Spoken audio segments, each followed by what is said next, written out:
Hey guys, and welcome. Is that a fly in my house? Bitch, I will never know peace.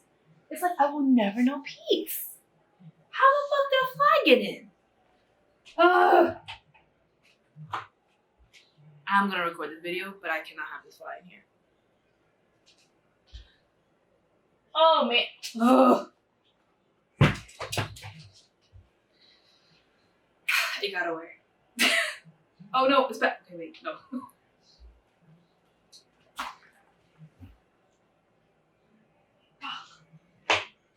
You will not win. I'm so sorry.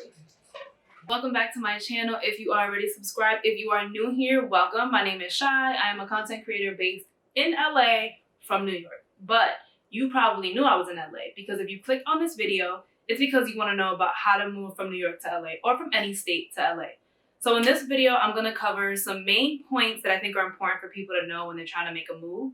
So one is money matters. How much did I save and how I went about saving? Apartment hunting, especially because we are still in the midst of a pandemic. So sometimes apartment hunting is a little different. The last thing, I don't know. We're going to figure it out as we go along. But stay tuned and make sure you subscribe so you can watch all my videos and you can see my apartment hunt vlog that actually shows you how much you can get for $1,400 in LA. So that'll be somewhere here. And also just my first 3 days in LA and what it was like.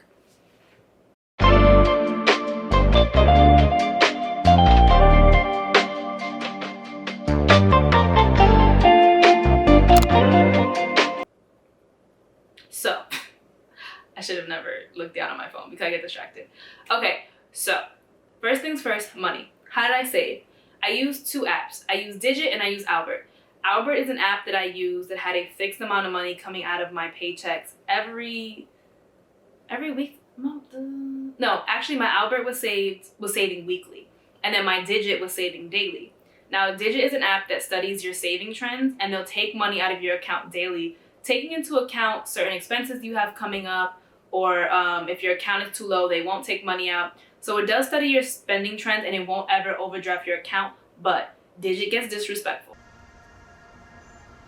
I don't know this person right here. I bet you had a nice little laugh about this, huh? Sometimes they will take $75 out of your account 3 days straight. And that to me is so disrespectful. I've never been robbed so like respectfully. There was no gun, they just took my money, but it was for the greater good. So I used those two apps, and I also was very lucky to move in with my dad for about 6 months from October to July, and I was living rent free and he didn't really charge me for anything, maybe groceries sometimes. So I was very privileged in that way. So if you do have family or a parent or someone who's willing to let you stay with them for a while, honestly, it's worth it, because when I first started to plan my move, which I started planning about a year ago, I was living on my own and just paying rent, especially in New York City, and trying to save as aggressively as I was saving. It just felt impossible. And I just felt like all I was doing was paying rent and saving money, which, I mean, yes, that was the point, but I kind of wanted to still live because I'm young. So that wasn't working for me, and my dad was more than willing to let me stay with him. So if that's an option, please consider that, because it really helps the saving go way faster. Also, I saved $12,000. So I saved $12,000 in about 6 months, honestly, because I started saving in October of 2019, but to be very honest, I was bullshitting. And I didn't realize I was bullshitting until COVID hit and we were locked down. And the amount of money I saved from March to July was so much more than I had saved starting in October when I moved with my dad, that I knew that the pointless Ubers, ordering out, going out to drink, going out to eat, I had to cut that all out, which COVID essentially made me cut that all out. So I saved the bulk of my money in those 6 months. And $12,000 is a good place to start. I wish I could have saved more, but that would have meant pushing my move back, and I definitely wasn't into doing that. So honestly, I say that if you're starting from scratch and you're not taking any furniture with you, you'd want to be in around the $10,000 range, because also that $10,000 is going to help you pay your deposit, your first month's rent, and if you have a little bit extra, a second month's rent, to give you like a little cushion, because the first month flies by. I've been in LA 2 months now, and it honestly feels like I got here 2 days ago. So let's start with moving company. Moving company versus shipping company. I decided to do FedEx because I was not taking any furniture from my old apartment. So I literally came to LA with clothes and sneakers. So I shipped the things that I was not super attached to FedEx. And that just meant none of my sneakers. I didn't put any of my sneakers in those boxes. Those came on the plane with me. But as far as clothes, jackets, that all went FedEx. You can put insurance on your package, so if anything is damaged, FedEx will reimburse you, which actually is what happened to me because I had my work monitor in there and it got ruined. But I had insurance on it. FedEx sent me a check. It was very painless. They're very easy to work with. So I do suggest FedEx to a lot of people. Also, if you are going to bring bigger furniture, there is a FedEx freight option, which costs more, but it's way more cost effective than a moving company. Most moving companies from New York to LA were quoting me at least $3,000, and I didn't even really have furniture, which to me did not feel like a good use of my money that I saved. So I spent a total of $500 on FedEx. $500, I got all of my stuff here, everything was safe, and I made sure that it got here 2 days after me, so I had already been home. And I did a signature release so I could make sure that I could look at my package before the carrier left. FaceTime tours. FaceTime tours are very important. I did that with my apartment and some other ones, and it's not as accurate as being right there, but you can see what the apartment looks like. You can see the layout. You can see in front of the building. Like, I even asked the person, could he go outside and walk up to the apartment, like from across the street, so I can see what it looked like, because a lot of these apartments in LA, they look beautiful on the inside, but you know, the neighborhoods are a little bit sketchy, so you need to see what it looks like. So make sure you're asking the person to get a full view of the block. Like, oh, can you do a 360 for me real quick? I want to see what's to the left. I want to see what's to the right. I want to see you walking into the building. What do the mailboxes look like? Do the mailboxes look tampered with? You know, is the building dirty? Is it kept? I want to see all of that. So the people that I did my tour with for this building were super sweet, super helpful. So that actually helped inform my decision. And also I had some packages, like I made a registry, which is important, make a registry. And some people had got my gifts early and they arrived, and they were nice enough to like put my packages inside of my apartment for me, and I wasn't even gonna be here for another like 2 weeks. So little things like that I think are super important and just matter. If the building management people are like helpful, if they're nice, that matters to me, because when you're here, especially for me, I'm alone.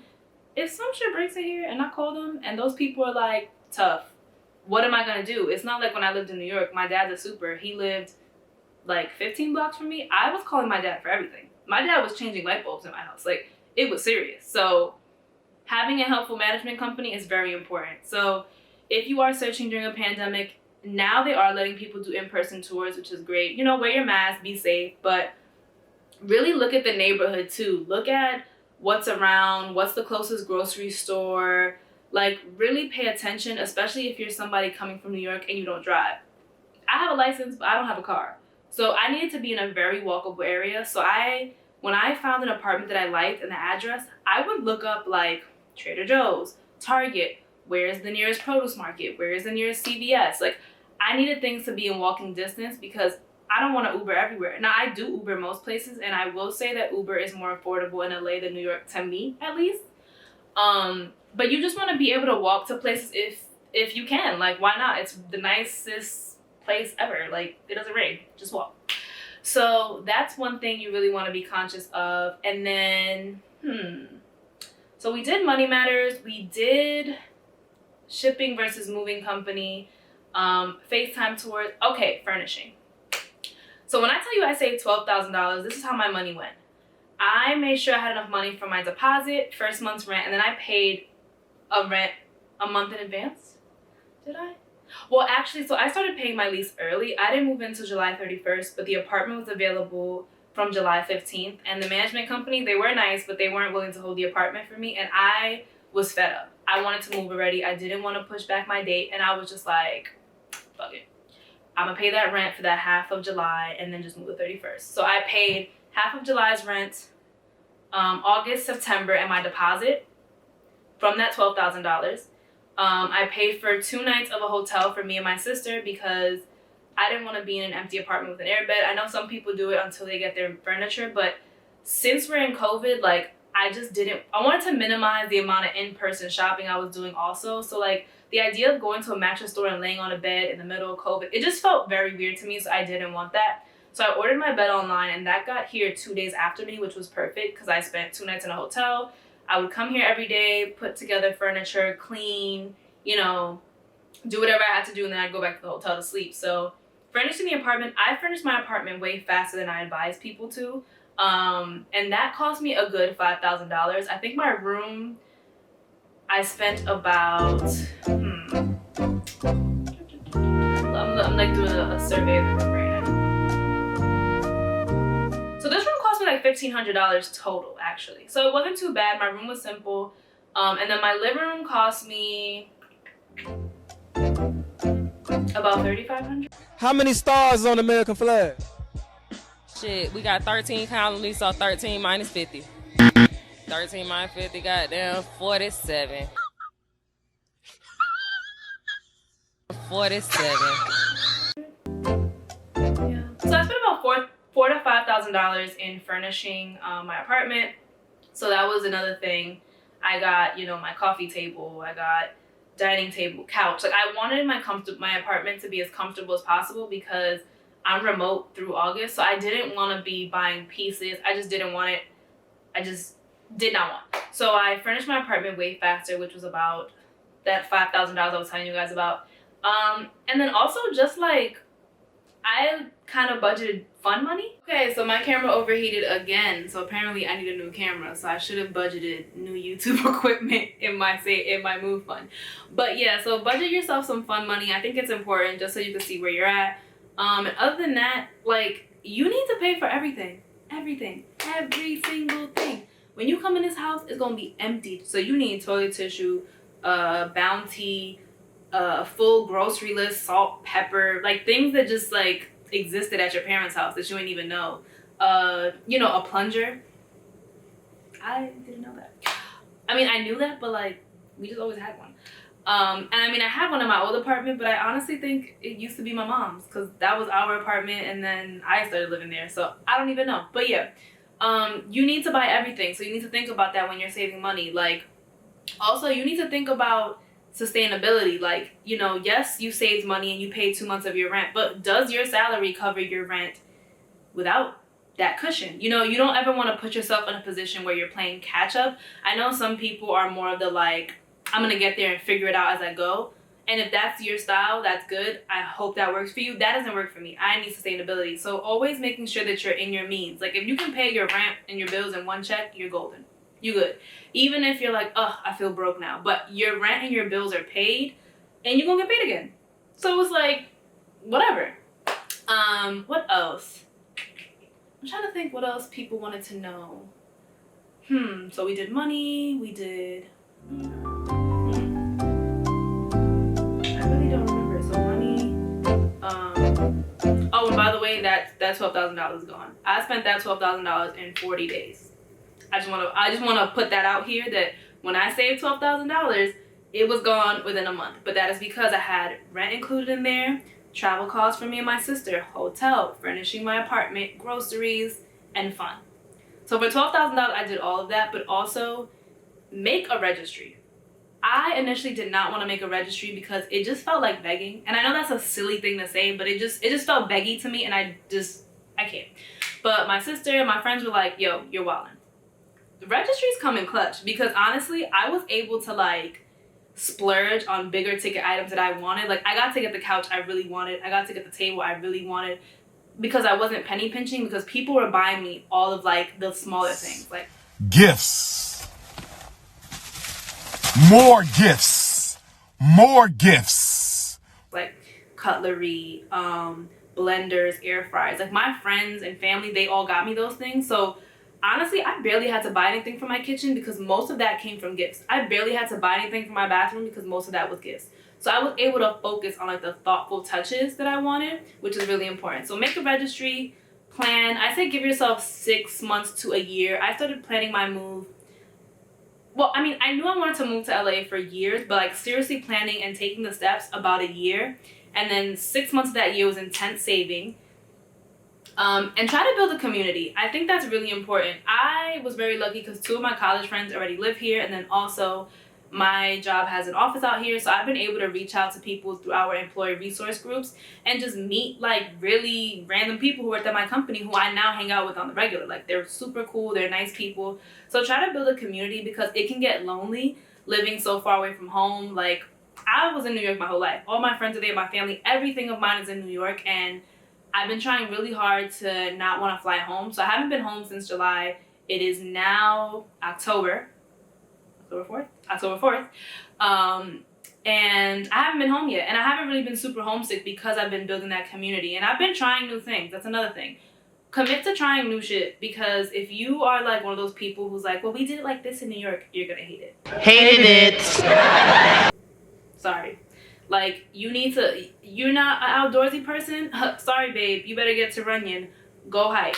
Oh, you know, I hate the heat. I hate the beach. Sorry, sweetheart, you better go out to Malibu and get on the beach. Like, you have to push yourself out of your comfort zone. That is the most important thing of that, besides saving money. Don't come on here talking about, well, when I moved, I saved $200. That's not my business. I'm gonna say that to y'all now. It's not my business. That is your ministry, not mine. Please let me know if you want me to go more in depth about anything, or if I forgot anything. Let me tell you something about y'all. Everybody asked me for this move video, right? And then I'm like, what kind of things? I'm like, you know, everything. We want to know everything. And then when I put a call out on Instagram for y'all to ask me very specific and niche questions, you know what y'all did? Y'all didn't follow directions. So if I did miss anything, if you want to know more about where I got my home decor, if you want an apartment tour video, if you want to know about avoiding scams for apartments, because there were some people that were really sketchy, some things you should look for in an apartment, things like that, let me know. This channel is mine, but it's also for y'all, so thanks. Did I just say thanks? Ciao. Oh! I just wanted to share with y'all that I had to stop and check my audio levels, but also I got the fly. It's pretty gross, but